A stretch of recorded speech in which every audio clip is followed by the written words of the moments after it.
दुरूद शरीफ पढ़ना।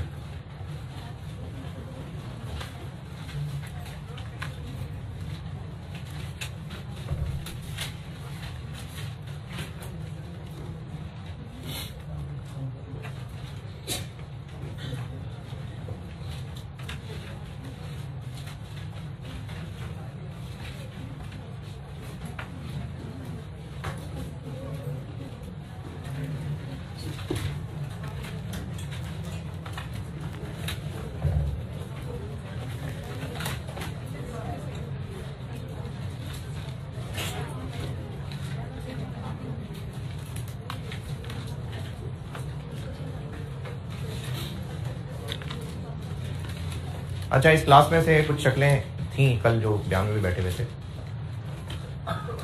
उसके हवाले से एक बात, ये कल शाम को जो मैं बल्कि बयान से निकल के मैं दुआ भी कर रहा था, घर पहुंचा और उसमें थोड़ा सोचा मैंने इस बारे में, तो मैंने एक चीज़ और की कि जो लोग भी कल यहाँ बैठे हुए थे, कौन कौन था, हाँ शक्लें मुझे लग नहीं जानी पहचानी, तो एंड पे फिर दुआ भी की, उसको तौबा भी की, और गुमान है कि सबने इसको सोच समझ के दिल से ही किया होगा। तो आप ये यकीन रखिएगा कि अगर आपने वाकई तौबा सच्ची की थी तो यहाँ से निकलने से पहले सब साफ होके ही निकला है, कन्फर्म साफ होके निकला है। और उसमें एक और अच्छी बात यह है कि आप में से कोई ऐसा भी हो सकता है कि जो नहीं आ रहा था और अचानक आ गया होगा, या कोई और प्लान होगा, फिर सोचा होगा चलो चले जाते हैं। तो Allah wanted you people to be here, और अल्लाह इस तरह से मौके देते हैं। अच्छा, जो लोग नहीं थे, चलो पता नहीं क्या बातें कर रहा हूँ मैं, आप लोगों को वैसे नसीहत कर देता हूँ बेटे, देखिए जो रमजान का महीना है ना, ये और उसके अलावा भी बहुत सारे मौके हैं, हज भी उनमें से एक है, सदकात हैं, नमाजें हैं, सदका करना है, दूसरों की मदद करना है, बहुत सारे ऐसे मौके होते हैं कि जहां पर अल्लाह ताला हमें माफ करना चाह रहे होते हैं, और वो इस इंतजार में होते हैं कि बस किसी तरह से ये किसी भी ऑप्शन को अवेल करे और बस निकले यहाँ से, बस माफी ले मुझसे, क्योंकि अल्लाह चाहते हैं कि हम लोगों को आखिरत में जन्नत मिले, अल्लाह चाहते हैं। लेकिन चूंकि इम्तिहान है और इंसान ने खुद इस इम्तिहान को चुना हुआ है, आलम अरवा से खुद इस इम्तिहान को चुना हुआ है, तो इसलिए इम्तिहान तो पास होने वाले ही कामयाब होंगे, फेल होने वाले तो नहीं होंगे। लेकिन अल्लाह इतनी ज्यादा सपोर्ट कर रहे हैं कि पूरी जिंदगी मुसलसल अल्लाह ताला चांस देते जा रहे हैं कि किसी तरह से हम लोग कामयाब लोगों में हो जाएं। ये जो रमजान का महीना है ना, इसमें अल्लाह ताला ओवरऑल बहुत एक माहौल बना देते हैं, उसमें रहमतें बरकतें आ रही होती हैं, फिर उसमें शयातीन कैद हो जाते हैं, फिर उसके अलावा बहुत सारे मौके देते हैं अल्लाह ताला। उन मौकों में से आज एक मौका शुरू हो रहा है, वैसे तो पूरा अशरा ही इंपॉर्टेंस वाला है, और ये जो शब कदर के बारे में यही भी पढ़ने में आता है कि आखिरी अशरे में कहीं है, ज्यादा जो मशहूर बात है वो आखिरी अशरे की ताक रातों में। तो ये बेटे 5 बनती हैं। हमारे मुल्क के अंदर एक जबरदस्ती का रिवाज कायम हो गया हुआ है कि 27, और उस पर बेशक जो इसकी तावीलें हैं वो भी जानदार होती हैं, लेकिन अल्लाह ने या अल्लाह के नबी सल्लल्लाहु अलैहि वसल्लम ने 27 नहीं कहा, आखिरी ताक रातों में। तो वो 21 भी है, वो 23 भी है, वो 25 भी है, वो 27 भी है, वो 29 भी है। तो आप लोगों को ये बात जोड़ने के लिए बस बता रहा हूँ कि मेरे बच्चों, आज 21वीं की रात है, और आपने पढ़ना भी होता है, आपने बाकी भी काम करने होते हैं, आप हॉस्टल में भी रहते होंगे, घर के अंदर भी रहते होंगे, लेकिन ये 5 रातें जाया नहीं करनी। देखो गर्मियों में तो बड़ा आसान है, गर्मियों में तो ये रातें ही बहुत छोटी होती हैं। आप आजकल तकरीबन राउंड ऑफ करूँ तो 4 बजे खत्म हो रहा है सहरी करते हुए, और उसको खाने पीने का टाइम करना है तो चलो 3:30 से शुरू कर लें, बहुत है आधा घंटा। चलो किसी ने बनाने भी है, हॉस्टल में रहते हैं या घर में हेल्प कर रहे होते हैं, तो और आधा घंटा पीछे चले जाएं, 3 बजे तक कर लें। तो 3 बजे तक रात में है ही मुश्किल से 5 घंटे 6 घंटे, तो इस टाइम को ना यूटिलाइज कर लें। उसमें आप तिलावत कर लें, उसमें आप कुरान पाक को देख के समझ के, उर्दू क्योंकि हम तो अभी नहीं जानते, आनी चाहिए वैसे, उसको समझने की कोशिश कर लें, दुआएं कर लें, नवाफिल पढ़ लें, अज़कार कर लें, ये सब उसके अंदर शामिल है। यूट्यूब के बयान अवॉइड करिएगा, क्योंकि आप जब यूट्यूब पे कोई बयान लगाना शुरू करने के चलिए उनका बयान सुन लेते हैं, तो फिर वो ना लिंक से लिंक निकलते जाएंगे, फिर आप एक चीज सुनेंगे, फिर से वहां से वहां, वहां से वहां, वहां से वहां, कहां से कहां निकल जाएंगे। बेशक शैतान नहीं है, लेकिन यूट्यूब जो है ना, उसने तो आर्टिफिशियल इंटेलिजेंस से चलना है ना, उसने तो आपकी हिस्ट्री को देख के चलना है ना, उसने तो हिसाब से सब चीज सारी देनी है। तो इसलिए ये अवॉइड करना। और ये जो, अगर वैसे तो मेरे घर में अलहमदुलिल्लाह टीवी नहीं है, लेकिन जिनके घरों में टीवी है और वो समझते हैं कि ये बड़ी बरकत वाली चीज है, जो रमजान का प्रोग्राम चल रहा है, बरकत का माहौल है और नातें चल रही हैं, और वो रात को जो मौलाना साहब उसमें आएंगे फिर वो दुआ भी करवाएंगे, इन धोखों में मत पड़िए। ये टीवी शीवी के चक्कर में ना वो को कनेक्शन नहीं बन पाता आपका उससे। ये रातें अल्लाह से कनेक्शन के लिए हैं, उसमें कोशिश करें, घर का कोई कोना तलाश करें, अगर हॉस्टल में रहते हैं, कुछ भी इस तरह से कुछ जगह ऐसी तलाश करें जहां का अल्लाह का ताल्लुक बन सके, सिग्नल्स यहां पर आप सही कैच कर पा रहे हो। तो इन 5 रातों को मेरे बच्चों बिल्कुल जाया नहीं करना। पढ़ाई तो करनी है क्योंकि छुट्टियां तो नहीं है, इसलिए गिरते पड़ते किसी तरह क्लासेस अटेंड जरूर कर लेना। और आपकी क्लासें जो सुबह सुबह शुरू हो जाती हैं, जिन लोगों की सुबह सुबह क्लासें हैं, जो मेरी पिछली FY2 की क्लास थी, अब 7 बजे क्लास है, उनको तो सोने के लिए मिलेगा ही 1-1.5 घंटा, कोई बात नहीं, गिर बैठ के कैसे भी क्लास अटेंड कर लेना। मैं भी कोशिश यही करूंगा जितने भी होश में पढ़ा पा रहा हुआ तो थोड़ा ही पढ़ाऊं, लेकिन ये 5 रातें जाया नहीं करनी, क्योंकि पता नहीं आपको कि सीए करने तक जिंदा भी है कि नहीं है। आपको ये भी नहीं पता कि पता नहीं अगले साल का रमजान मिलना है कि नहीं मिलना। तो ये जो 5 रातें मिल रही हैं, अच्छा ये भी नहीं पता कि वो मिल रही हैं कि नहीं मिल रही, कोई पता नहीं, उससे पहले ही मौत आ जाए, लेकिन नियर फ्यूचर में बहरहाल ये हैं। तो इन 5 रातों को ना पूरा एहतमाम करके घर में बाकी लोगों को भी इसके लिए तैयार करें, क्योंकि होता यह है कि जब अकेला जागने वाला होता है ना तो फिर नींद आ जाती है। तो घर वालों को बाकियों को भी साथ मिलाएं, यानी पूरी फैमिली मिलके, जिस तरह पूरी फैमिली मिलके फैमिली मूवी देखती है ना, फैमिली मूवी सब पूरी फैमिली मिलके देखती है, तो आप ना पूरी फैमिली को साथ मिलाएं। और उसमें जो घर के बूढ़े हैं, अगर वो ज्यादा देर नहीं जा सकते या छोटे हैं, किसी तरह कुछ ना कुछ ऐसा बंदोबस्त करें कि लगे कि एक फैमिली इवेंट आप लोग करने जा रहे हैं। तो उस एहतमाम के साथ करेंगे ना तो फिर जाग भी रहेंगे। और ये जो छोटे बच्चे घरों में होते हैं, अगर आपके छोटे बहन भाई हैं या भतीजे भांजे घर में रहते हैं जो बहुत छोटे होते हैं, तो इनको साथ जगाना जो है ना वो मुनासिब इसलिए नहीं होता क्योंकि फिर वो खेल कूद में तंग करते हैं। तो उनको मोटिवेट करें, जी तुम भी जागो, तो उनको फायदा कोई नहीं जगाने का, वो आपको भी तंग करेंगे। तो इसलिए घर में ना किसी भी तरह एहतमाम करके, आज से ये मामला शुरू हो रहा है तो इसको जाया नहीं मेरे बच्चों करना। कल मैंने सवाल दिया था शायद कोई,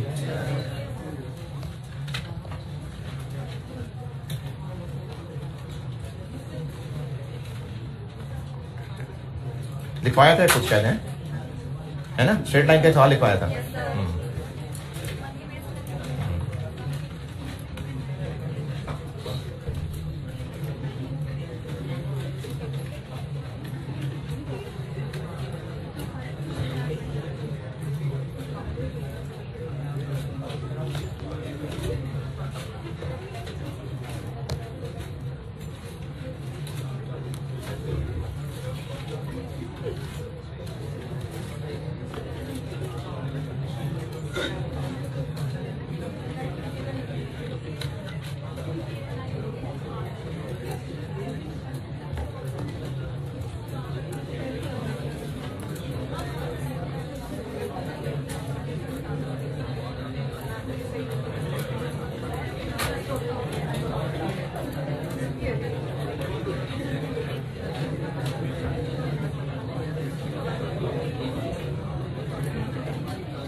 क्या सवाल था भाई?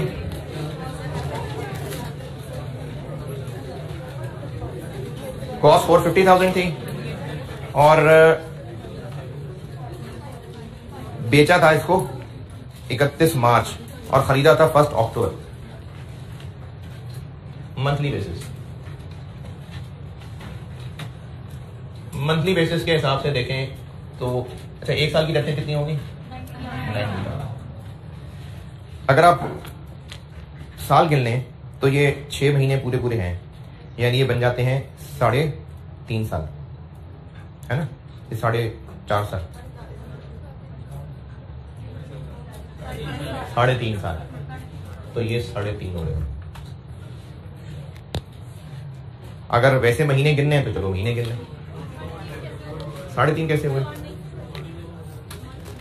1 अक्टूबर 16 है और 31 मार्च 20 है, गिन के देख लें। हैं? मंथ से लिख देता हूं।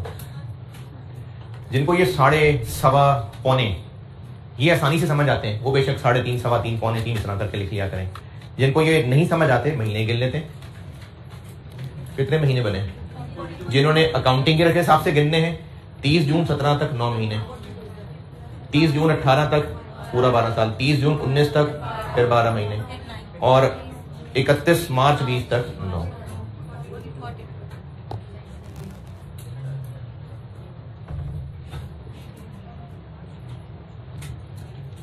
और जिन्होंने कैलेंडर ईयर के हिसाब से गिनने हैं 16 के 3, 17 पूरा, 18 पूरा, 19 पूरा और 20 के 3,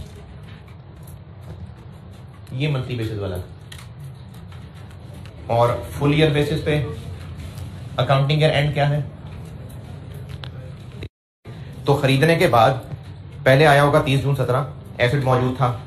30 जून 18, 30 जून 19, 30 जून 20 नहीं था, 30 जून 19, 3, तो 3 साल थे। तो फुल ईयर बेसिस में 3 साल गुजरे थे।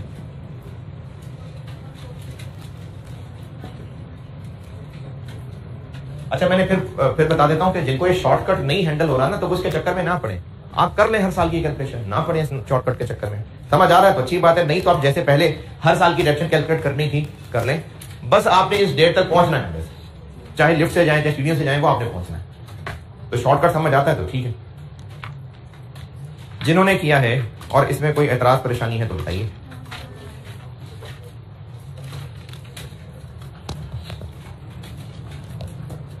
और लिखें सवाल।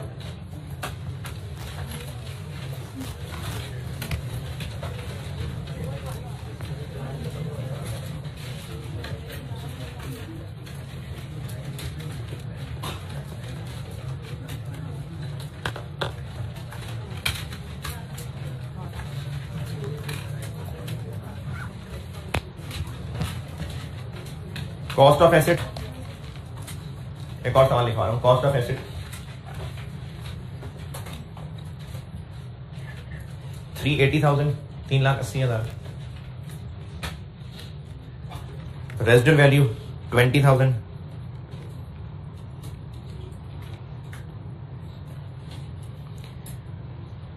Useful life 12,000 hours, 12,000 hours. Asset was purchased on 1st November 2017, 1st November 2017। Accounting year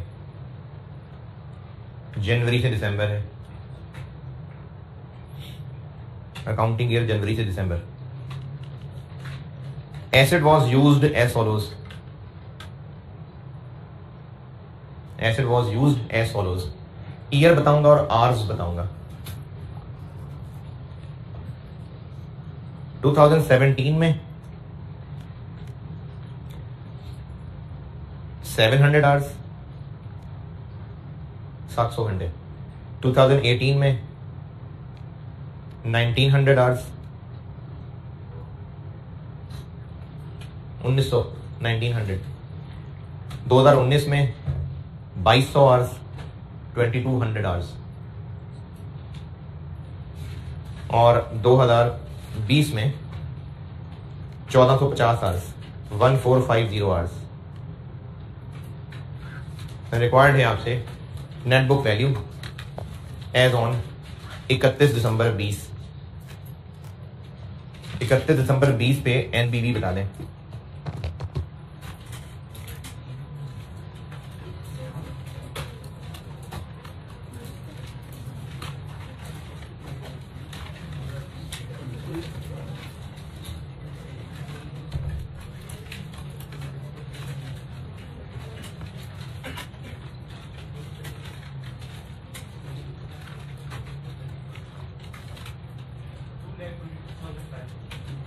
अच्छा,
हाँ जी, 31 दिसंबर 20 तक कितने घंटे टोटल इस्तेमाल हो चुका था? 6 to 1925।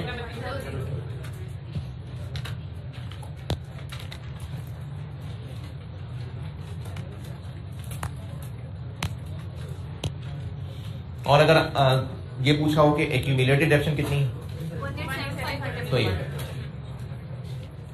है ना, ये एक्यूमुलेटेड। या इन दोनों से एक्यूमुलेटेड कैसे ढूंढूं? कॉस्ट में से बुक वैल्यू माइनस कर दें तो पीछे एक्यूमुलेटेड रह जाएगी। सही है। स्ट्रेट लाइन भी हो गया, आवर्स यूनिट सब हो गए। रिड्यूसिंग देख लें।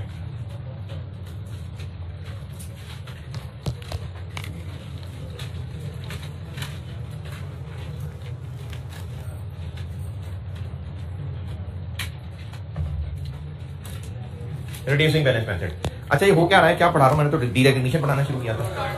हाँ, डी रिकग्निशन मैंने अंग्रेजी लिख दी थी, उसकी प्रैक्टिस करानी है। उससे पहले मैंने कहा कि हमें एक पॉइंट ऑफ टाइम की बुक वैल्यू तक पहुंचना पड़ेगा, सालों में टाइम लगेगा। उसके कुछ शॉर्टकट्स करा रहा हूं। रिड्यूसिंग बैलेंस मेथड पे आते हैं। ये जो रिड्यूसिंग बैलेंस मेथड है ना, ये फुल ईयर और मंथली, इन दोनों को अलग अलग करके मैं एग्जांपल से बताता हूं। पहले फुल ईयर बताता हूं। कॉस्ट 500,000 है और डेप्रिसिएशन रेट 30% है, और हम जानना चाह रहे हैं net book value at end of 5th year. तो इसके लिए तो फिर 5 साल की डेप्शन निकालनी पड़ेगी ना। एक तो है कि आप 5 साल की डेप्शन अलग अलग निकालें। एक शॉर्टकट देखें इसके लिए। ये क्या चीज बन गई? पहले साल कितनी डेप्शन चार्ज होगी? किसका? 30%, 5 लाख का। तो बाकी क्या बच जाएगा? 5 लाख का 30% पहले साल डेप्शन चार्ज हो जाएगी। तो बाकी कितना बच जाएगा? 5 लाख का 70%। ठीक है? नहीं समझे? 5 लाख में से जब 5 लाख का 30% माइनस कर देंगे तो जो बुक वैल्यू बाकी रह जाएगी वो 5 लाख का 70% नहीं होगी है? अगले साल डेप्रिसिएशन किस पे लगेगी? इस पे। अगले साल इसका 30 होगा ना, उसके बाद कितना बच जाएगा? इसका 70। नहीं, हाँ कर रहा हूं। पहले साल 5 लाख से शुरू किया हमने, उस 5 लाख पे 30% लगाया तो वो बन गई डेप्रिसिएशन। जो बाकी बच गया तो वो इसका 70 ही बच गया ना। अगले साल इस 3.5 पे 30% लगेगा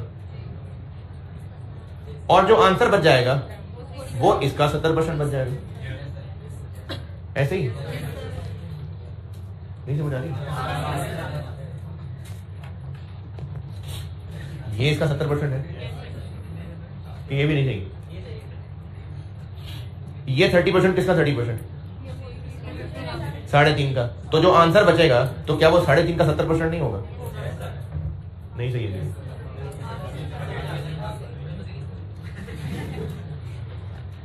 तीसरे साल की डेप्रिसिएशन इसका 30% होगा, बाकी क्या बच जाएगा? चौथे साल की बुक वैल्यू इसका 70% और 5वें साल की बुक वैल्यू इसका 70%। अब ये इतने सारे 0.7 बुरे लग रहे हैं तो इसको हम ऐसे कर लेते हैं। 5 हो गई। अच्छा, ये जो 70% है, ये 70% कैसे बना? 1 माइनस 30%।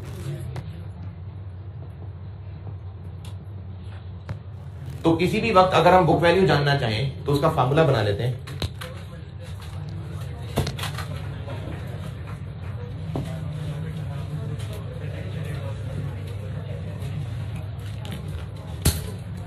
यही फुल ईयर बता रहा हूं। किसी भी पॉइंट की नेट बुक वैल्यू जानना चाहें अगर, कॉस्ट 1 माइनस डेप्रिसिएशन रेट, और यहां पर पावर में कितने साल रख लें? Number of accounting years ends to date. हाँ, अगर पावर में यूजफुल लाइफ रख लें तो आरवी बच जाएगी। अगर किसी भी साल के बाद करना चाह रहे हैं तो उतने साल रख लें तो उतने साल के बाद की बुक वैल्यू बच जाएगी। ठीक। हाँ हाँ, नहीं तो आप कहने कॉस्ट में से आगे माइनस करनी चाहिए। रिड्यूसिंग में तो नहीं करते ना, रिड्यूसिंग में तो कॉस्ट पे ही रेट लगाना शुरू करते हैं। किस लिए, क्या करने के लिए?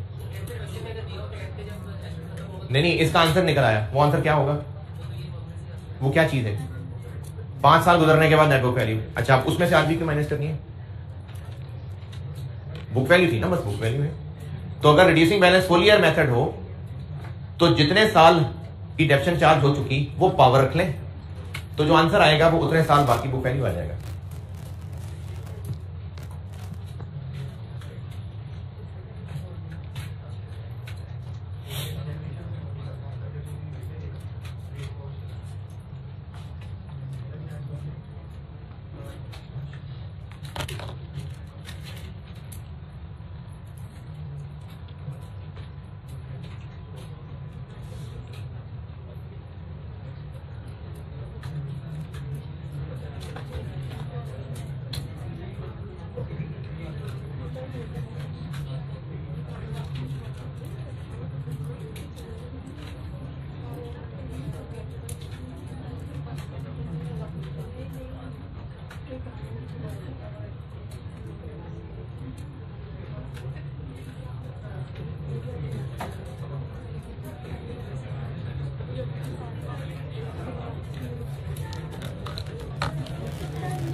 Okay, monthly basis.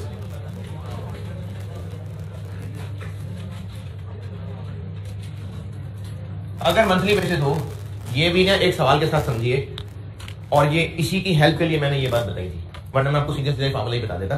तो मैंने वो समझाने के लिए, उसकी हेल्प लेने के लिए ये बात की है। असल में ये बात एक बार फिर सुन लें। कॉस्ट पे 30% रेट लगेगा तो डेप्रिसिएशन आएगी। तो पहले साल की डेप्रिसिएशन कॉस्ट पे 30 लगेगी, तो जो आंसर बच जाएगा वो कॉस्ट का 70 बचेगा ना। और अब ये जो पहले साल की बुक वैल्यू बची, अगले साल इसके ऊपर फिर 30 लगना है। अगर मंथली बेसिस हो, ये भी आपको एक एग्जांपल से समझाता हूं। Cost 4 lakh, depreciation 20%, accounting year जनवरी से दिसंबर, परचेज किया 1 जुलाई 2016 को और बेच दिया 30 सितंबर 20 को।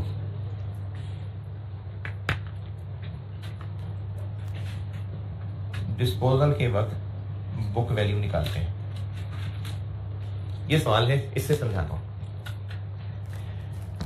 अच्छा, फिर बता रहा हूं, जिनको शॉर्टकट नहीं समझ आ रहा तो इसके बगैर जिंदगी मुश्किल नहीं है, मतलब नामुमकिन नहीं है। आप ना करें शॉर्टकट। इस दिन की बुक वैल्यू तक पहुंचना है तो आप हर साल की डेप्शन चार्ज करने के बाद पहुंच जाए, कोई बात नहीं।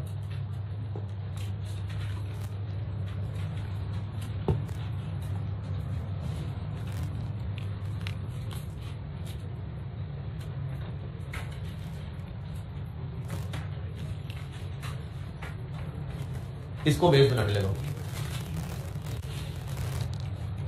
ये मैंने असल में 5 लाख इंटू 1 माइनस 30% ही किया है।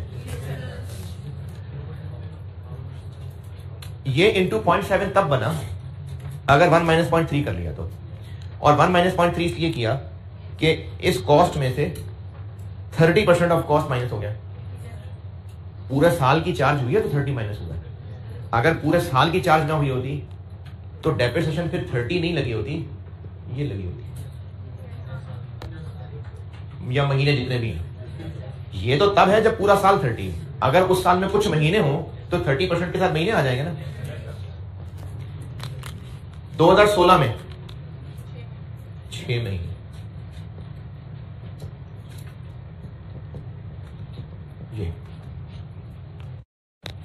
इसका आंसर क्या बनेगा? वैल्यू नहीं पूछ रहा, क्या बनेगा? वैल्यू नहीं पूछ रहा, पूछ रहा हूं क्या होगा। वो 2016 के एंड की बुक वैल्यू। क्यों? क्योंकि 2016 में बस 6 महीने की रिडक्शन चार्ज होगी और उसके बाद ये बच जाएगा। 16 की बुक वैल्यू आ गई, अब उसके बाद 17 पे इसके ऊपर रिडक्शन लगेगी ना, है ना। 17, 18, 19, पूरे 3 साल।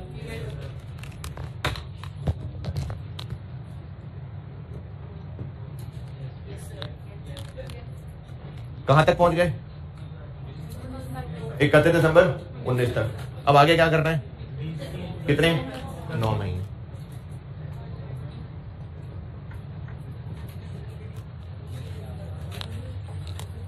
फुल ईयर बेसिस में चूंकि पूरे साल गिन रहे थे तो पूरे की पावर आ गई, लेकिन मंथली में कुछ साल महीनों वाले हो सकते हैं, तो जो साल महीनों वाले थे उनका ब्रैकेट अलग निकल आया और जो पूरे थे वैसे आ गए।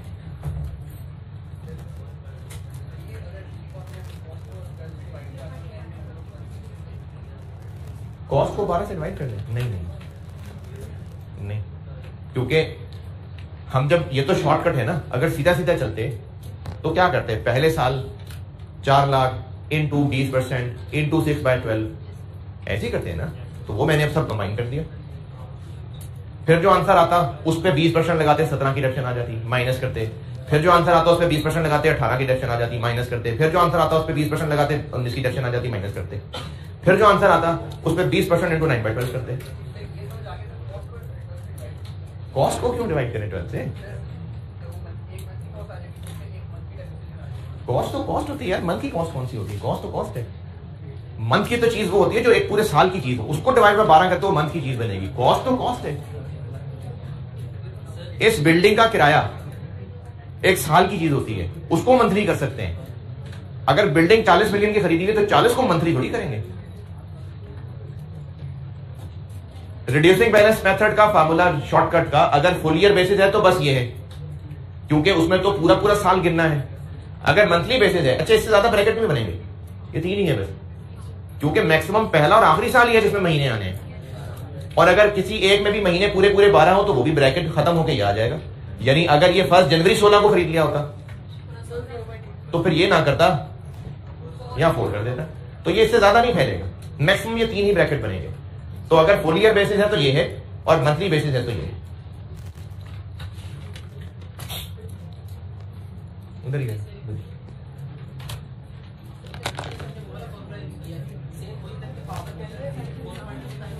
उससे थोड़ा फर्क पड़ जाएगा।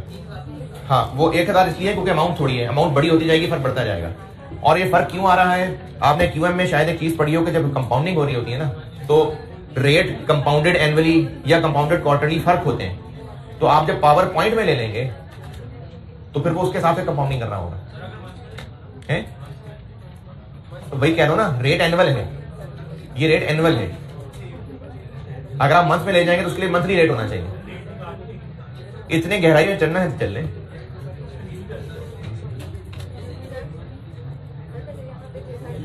जी, पावर में मुनासिब नहीं है क्योंकि ये तो शॉर्टकट है। अच्छा, जिनको लग रहा है कि पावर हम क्यों ना 3.5 कर लें, तो ये मुनासिब नहीं है, क्योंकि मैंने जो शॉर्टकट किया है वो मैंने एक फार्मूले में उसी चीज को समेटा जो मसल में कर रहे होंगे। अगर लेंथी तरीके से चलते हैं तो कैसे डेफिनेशन करते हैं? समझ नहीं आई? आएगा ना, बिल्कुल आएगा। पॉइंट करेंगे तो हाँ, आंसर बदल जाएगा ना। इसीलिए कह रहा हूं कि यही सही है और ये वही है जो हम असल में कर रहे होंगे। अगर आप पावर में पॉइंट्स ले जाएंगे तो आंसर चेंज हो जाएगा। क्या वो बिल्कुल गलत होगा? नहीं, वो भी चल जाएगा। गलत वो भी नहीं, चल जाएगा। अगर एसेट किस पे? वो तो FR2 में है, lease.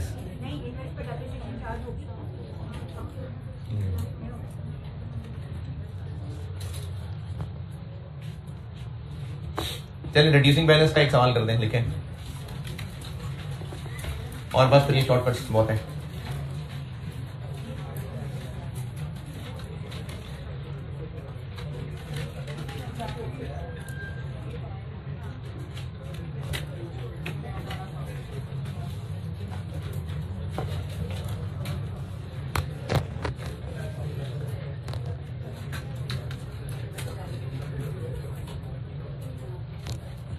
Cost of asset 6 lakh रुपए, 600,000।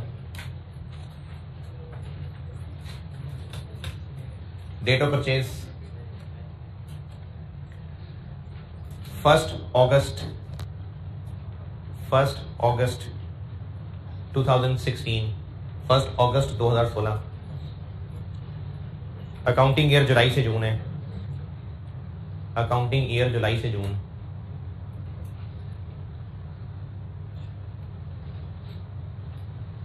Asset was sold on 30th June. Asset was sold on 30th June 2020। Reducing balance method है, डेप्रिसिएशन रेट 24% है, 24%। Depreciation rate 24%। Net book value बता दीजिए डिस्पोजल के वक्त, मंथली बेसिस से भी, फुल ईयर बेसिस से भी। अगर business full year basis follow करता हो तो क्या, मंथली फॉलो करता हो तो क्या। डिस्पोजल के वक्त की नेट बुक वैल्यू बता दें, फुल ईयर से भी और मंथली बेसिस से भी।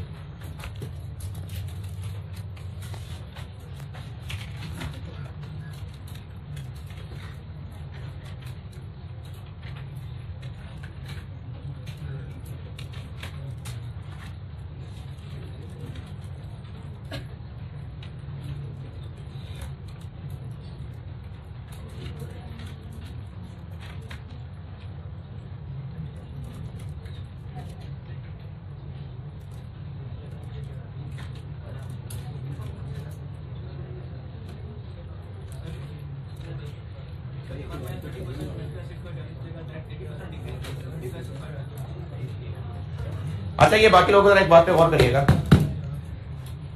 ये 1 माइनस 20% करने के बाद 6/12 है,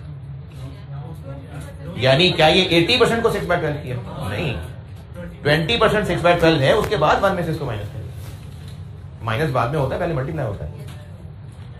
और वैसे भी कैलकुलेटर समझदार, आप कैलकुलेटर के ऊपर ये लिखेंगे तो वो खुद ही समझ जाएगा। ये 20% है जो 6/12 हो रहा है, उसके बाद ये 1 में से माइनस हो रहा है। 0.8 को नहीं 6/12 करना।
हाँ जी कर लिया लगता है मुझे।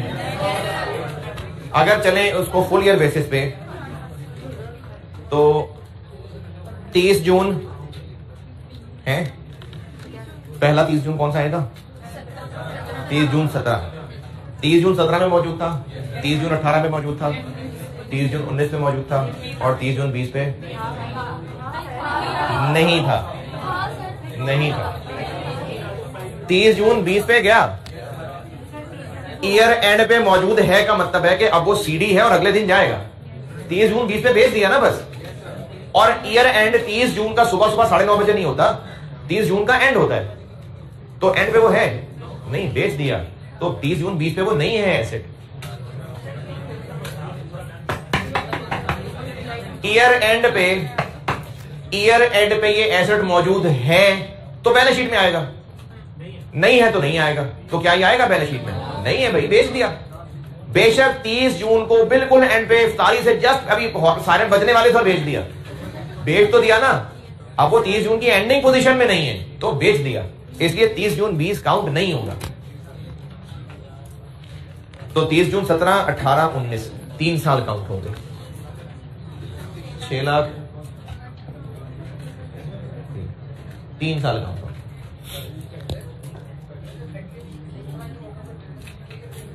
प्रैक्टिकली तो फुल ईयर नहीं है, असल में तो मंथली बेसिस ही होता है। तो मैंने भी जब प्रैक्टिकल लाइफ में जब भी जितनी 3-4 साल इंडस्ट्री में काम किया है तो हम लोग मंथली बेसिस को ही लेके चलते हैं। ये तो सवालों के अंदर कहीं है तो चलो इसलिए मैं पढ़ा देता हूं, सवालों में आ जाता है, वरना नहीं, असल में नहीं होता है।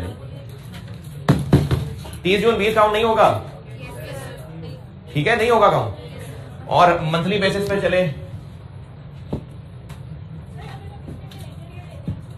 कैलेंडर ईयर तो मैंने स्ट्रेट लाइन में सिर्फ महीने गिनने के लिए कहा था, वरना डेफिसिट तो अकाउंटिंग के एंड पे ही होती है।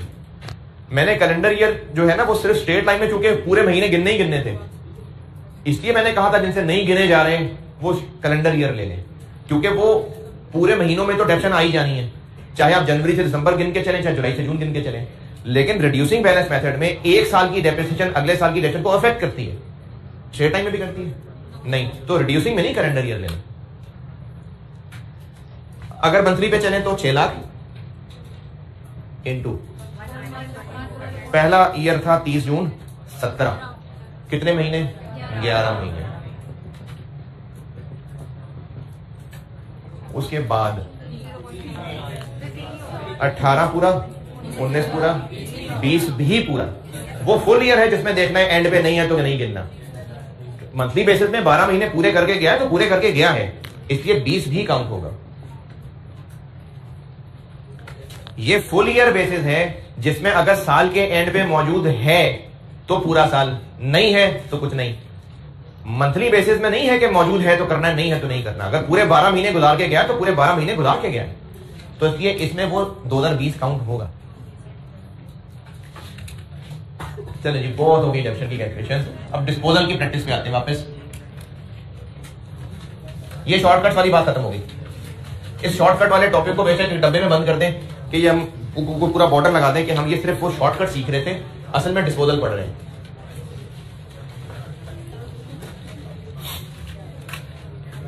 ये जो शॉर्टकट्स पढ़ा रहा था ना, ये तो वैसे ही इस चैप्टर में काम आने थे, इसलिए बताएं। अब ये शॉर्टकट्स वाला काम सब डब्बे में बंद कर लें, हम वापस डिडेफिनिशन पे आ गए।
डी रिकग्निशन पे आ गया जी वापस, डिस्पोजल की एंट्रीज। डी रिकग्निशन पे हूं, उसकी एंट्रीज देख लें।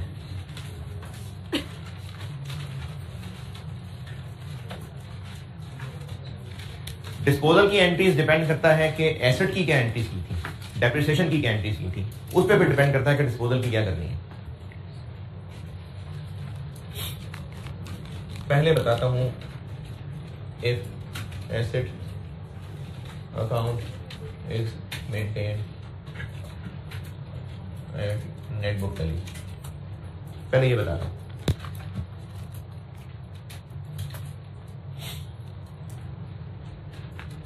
अच्छा, जो असल में एंट्रीज होती हैं वो भी बता देता हूं, लेकिन एग्जाम पॉइंट ऑफ व्यू से उन सब की जरूरत नहीं है, एक कंपाउंड एंट्री कर लेंगे, फिर वो बता दूंगा। पहले असल वाली बताता हूं। जब एसेट बेच देंगे तो जिस तरह से होता है ना कि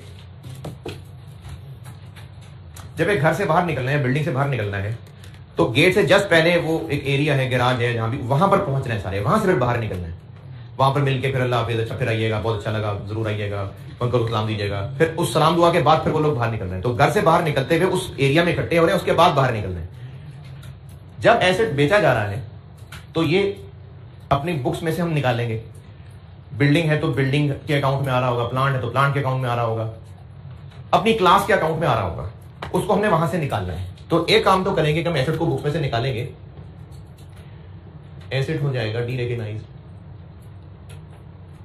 और जिस अकाउंट में था वहां से निकाल के इसको एक टेम्परेरी अकाउंट में डालेंगे। जैसे मैंने कहा कि घर से निकलने लगे, रूम से बाहर निकले, तो वो जो गैराज है वहां पर आएंगे, तो एसेट के अकाउंट से निकल के एक टेम्परेरी अकाउंट में फेंकेंगे इसको, उसको कहते हैं एसेट डिस्पोजल अकाउंट। सिर्फ डिस्पोजल का वर्ड भी काफी है, और जो भी ये रेलिवेंट एसेट था वहां से निकल जाएगा। फॉर एग्जाम्पल, अगर फर्नीचर बेचा है तो फर्नीचर से निकाल देंगे इसको, फर्नीचर क्रेडिट और एसेट डिस्पोजल डेबिट। एसेट का वर्ड लगा दे तो भी ठीक है, बल्कि मैं नहीं लगाता, क्योंकि आप फिर एसेट एसेट देख के ये ना समझे कि ये भी एसेट है वो भी एसेट है। डिस्पोजल के लिए काट दें, एसेट रहने दें, डिस्पोजल अकाउंट बना लेते हैं। किस अमाउंट से हो गई एंट्री? वो एसेट अपनी बुक्स में किस अमाउंट पे आ रहा था? नेट बुक वैल्यू पे। तो नेट बुक वैल्यू से ही एंट्री होगी कि ये बुक्स में से निकल जाएगा। तो एसेट बुक्स में से निकला और वो अमाउंट अभी कहां आ गई है? Disposal account. फर्नीचर हमारी बुक्स में किस वैल्यू पे आ रहा है, तो उसको बुक्स में से निकालना है, तो क्रेडिट भी तो उतने पे ही करेंगे ना। एसेट बुक्स में 25,000 नेट बुक वैल्यू पे आ रहा है, तो उसको बुक्स में से निकालेंगे तो 25 ही क्रेडिट करेंगे ना। ये लिखा मैंने। दूसरा काम क्या होगा? एसेट को बेचेंगे तो कैश आएगा। क्या जी? क्या चीज दोबारा? हाँ जी, वैल्यू नहीं समझ आई? चलो छोड़ो, दफा करो, मैं भी एंट्रीज पूरी कर दूं, फिर वैल्यू से बताता हूं। कैश मिलेगा, कैश डेबिट। क्रेडिट क्या करें? वो तो पहले क्रेडिट कर दिया। यही जो एक टेम्पररी अकाउंट बनाया है ना, ये क्रेडिट करेंगे। डिस्पोजल अकाउंट क्रेडिट कर देंगे। किस अमाउंट से? Net book value. जितने का बेच रहे हैं, जितने का बेच रहे हैं उतने कैश मिल रहा है ना।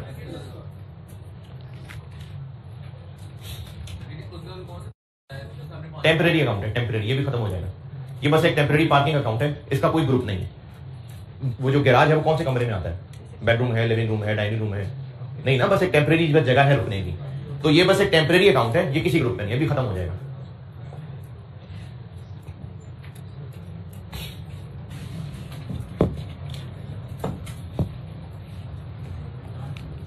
और एंट्रीज पे आता हूं मैं भी, देखें। एक एसेट है फर्नीचर जो हमारी बुक्स में 25,000 रुपए पे आ रहा था, ये हमने बेच दिया 32,000 में। प्रॉफिट हुआ, लॉस हुआ? प्रॉफिट कितना? 7,000। कैलकुलेशन में तो हम प्लस माइनस करते हैं, अकाउंटिंग में ना डेबिट क्रेडिट ही होता है। इस 7,000 को अगर हमने प्रॉफिट रिकॉर्ड करना है तो कुछ डेबिट क्रेडिट ही करना पड़ेगा। पहली एंट्री किस अमाउंट से हुई? 25,000। क्यों? क्योंकि वो हमारी बुक्स में 25,000 का एसेट बैलेंस शो कर रहा है। बुक्स में से खत्म करना है तो क्या करेंगे? क्रेडिट ही करेंगे ना। फर्नीचर एक डेबिट बैलेंस आ रहा है, खत्म करना है बुक्स में से, और डेबिट कर दें, क्रेडिट कर देंगे। कितने से? जितने से वो बुक्स में आ रहा था, नेट बुक वैल्यू से। ये एंट्री कितने से होगी?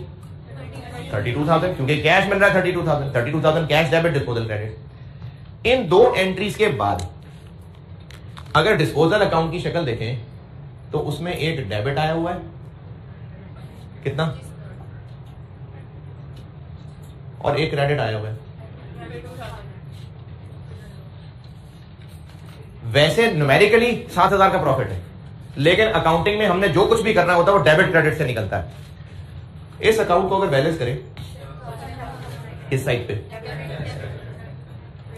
पैसे इससे ज्यादा मिले हैं तो प्रॉफिट के लॉस? प्रॉफिट। इनकम या एक्सपेंस? इनकम। इनकम बढ़ गई, कम हो गई, तो क्रेडिट या डेबिट? क्रेडिट। तो तीसरी एंट्री हो जाएगी प्रॉफिट या लॉस ऑन डिस्पोजल की, और वो एंट्री होगी डिस्पोजल अकाउंट डेबिट। क्यों डेबिट? ये देखें डेबिट साइड पे आ रहा है। ये 7,000 कैसे पता चला? बैलेंस करके ना, डेबिट साइड पे नजर आ रहा है ना। तो ये असल में हमने सीडी नहीं कहना, ये हमने ये जाना है कि हम एंट्री किस अमाउंट से करें। इसने भी निल हो जाना है, इस अकाउंट में कैरी नहीं होना है। ये बनाया ही सिर्फ इसलिए किया था ताकि ये पता चले। तो हमने ये बैलेंस करके देखा है कि किस अमाउंट से इसको डेबिट करना है कि क्रेडिट करना है। तो डेबिट करना नजर आ रहा है ना, हम इसको डेबिट कर देंगे। और क्रेडिट क्या होगा? प्रॉफिट ऑन डिस्पोजल के नाम से एक इनकम क्रेडिट हो जाएगी।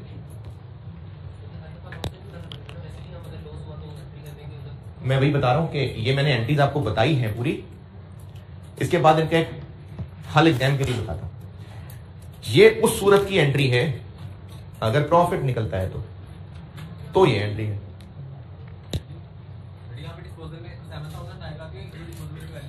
बताएं क्या आएगा भाई? यहाँ 7,000। तो डिस्पोजल अकाउंट डेबिट हुआ 25 से, वो 25 आ गया। डिस्पोजल अकाउंट क्रेडिट हुआ 32 से, वो 32 आ गया। डिस्पोजल अकाउंट डेबिट हुआ 7 से, ये वो 7 है। अब इस अकाउंट का बैलेंस सीडी कितना? कुछ भी नहीं, सीडी कुछ भी नहीं ना। तो ये एक टेम्पररी अकाउंट था जिसका मकसद सिर्फ ये वैल्यू जानना था, बस। अब खत्म हो गया, ये डेबिट क्रेडिट होकर निल हो गया जी। जी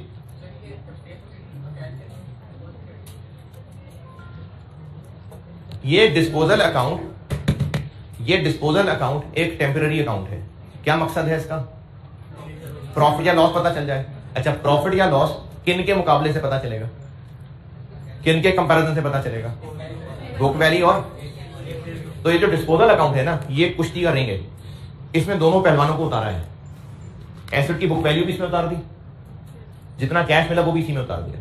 अब दोनों का आपस में मुकाबला होगा, फिर पता चलेगा कि प्रॉफिट है कि लॉस है।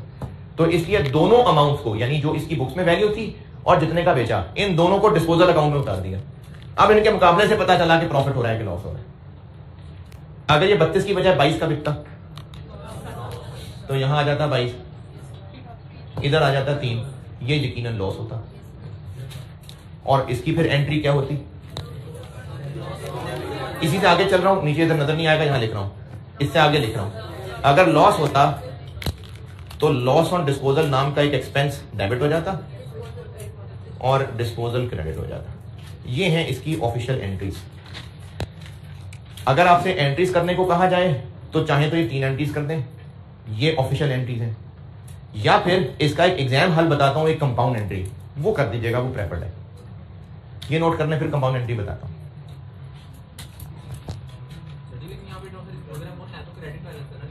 बैलेंस नहीं है, हमने सिर्फ डिफरेंस लेके देखा ताकि उससे एंट्री कर सके। ये एंट्री कर दी, बैलेंस नहीं है अब इस अकाउंट में कोई। अगर आप ये तीनों एंट्रीज यहां पोस्ट करें तो फिर इस अकाउंट में कुछ बैलेंस बचेगा? हमने ये सिर्फ इस एंट्री की अमाउंट देखने के लिए बैलेंसिंग की थी। ये सीडी बैलेंस नहीं है। इस 7,000 से ये एंट्री की है। 25,000 डिस्पोजल में डेबिट आ गया, 32,000 क्रेडिट आ गया, 7,000 डेबिट आ गया, बस अकाउंट नहीं हो गया। तीसरी एंट्री करने से पहले ये कैलकुलेशन चेक की, एक बार अमाउंट पता चल गई, उससे तीसरी एंट्री कर दी।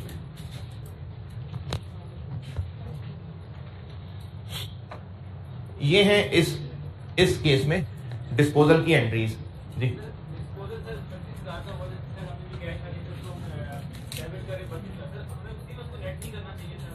किसमें?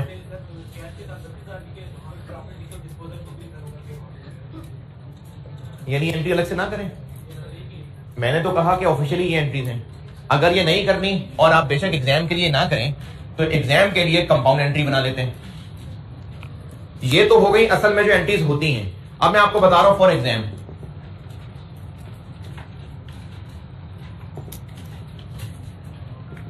कैश मिल रहा है, कैश डेबिट कर लें। एसेट को बुक्स में से निकाल रहे हैं, क्रेडिट कर लें। डिस्पोजल का जिक्र ही ना लाएं। कैश डेबिट कितने से? 32, 25। एंट्री पूरी हो गई? नहीं। या तो इधर चाहिए होगा तो वो लॉस होगा,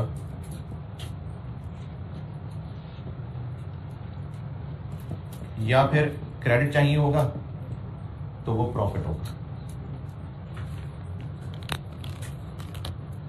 दोबारा सुने, एग्जाम के लिए आप कंपाउंड एंट्री कर दें, यानी सेल प्रोसीड से कैश डेबिट कर दें, नेट बुक वैल्यू से एसेट क्रेडिट कर दें। फिर देखें एंट्री पूरी नहीं हो रही होगी, ये 32 आ रहा होगा, ये 25 आ रहा होगा, तो एंट्री तो पूरी नहीं हो रही। तो देख लें क्या चाहिए। अगर क्रेडिट चाहिए हुआ तो यकीनन प्रॉफिट होगा, डेबिट चाहिए हुआ तो वो लॉस होगा।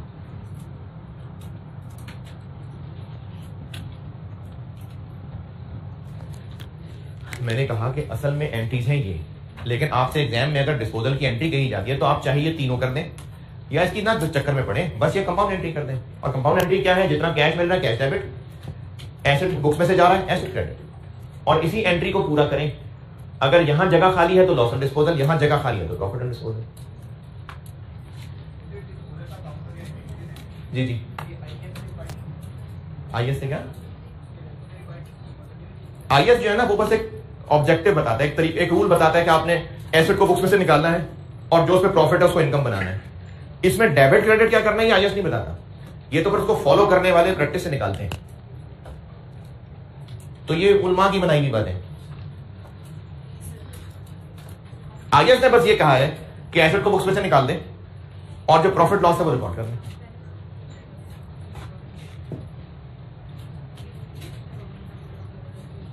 तो असल में ये एंट्रीज एग्जाम के लिए हो।